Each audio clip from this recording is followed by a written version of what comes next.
read today that you're attempting to employ more Indigenous people at the AFL. Is that accurate? Well, yes, we'd like to. I mean, what I think I've talked about is answering various questions about representation across our industry. We're very proud to have 9% of our playing lists Indigenous, but we're underrepresented in lots of areas, whether it be in administration, in coaching, in the media, and representation is important, and it's clearly on the agenda. Do you look at positive discrimination, or don't you go that far? Affirmative action, if you like.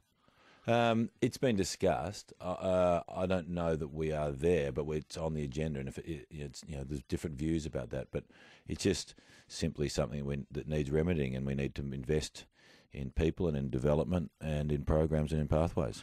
Nova Peris said she's hoping to work at the AFL. Have you been in discussions with her yet, Senator Nova Peris? No, I haven't, but I think it's I don't want to disclose confidence, but it's clear that she wants to be, will be an applicant for the role. Are you interested in appointing an Indigenous commissioner? I'm not sure that that's something I should be talking to at the moment, but it's certainly a discussion that sits in the realms of representation. Pardon? Well, what does that mean? That was a bit hollow, man, wasn't it? It was a bit hollow. It means it's beyond my pay grade and watch this space. Oh, okay. Ring Fitzy. Yeah. Ring the chairman. That's a chairman discussion. No, that's fair enough. You don't appoint the commissioners. That's right. Yeah. And it's not appropriate for me to talk about the commission. How's the pay deal going? You got a deal done yet with the players? I don't think a deal's done, but I think it's going on all right. I haven't heard too many speed humps. Do you know something I don't? No. Well, no. When does it have to be done by? Is there a time limit on it? Well, there's not a time limit, and I think it's dangerous to put time limits on negotiations. But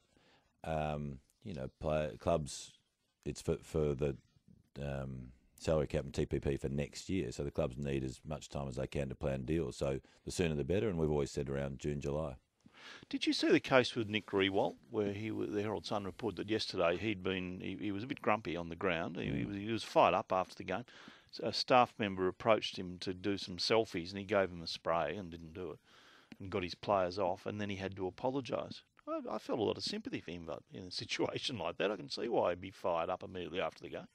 Listen, I think he's come out and apologised and said he made a mistake, but I think everyone can contextualise after 300 and something times coming off, and you can have a bad day and be, grumpy or tired or whatever happened. He made a mistake and he said it, and I think everyone can put that in that context. A guy who's had an extraordinary career and made a blue. Yeah, and he hasn't made too many blues along the way in 16 years. No, I think if anyone's going to get the rub of the green, it's Nick. The Doggies won a blockbuster against Collingwood, round 1. Mm-hmm. Could they get it? Of course they could get it. Will they? I'm not sure. I guess that means, can we read into that they're not going to get a Good Friday game? No, I haven't thought about the fixture. It seems a long way off. All right.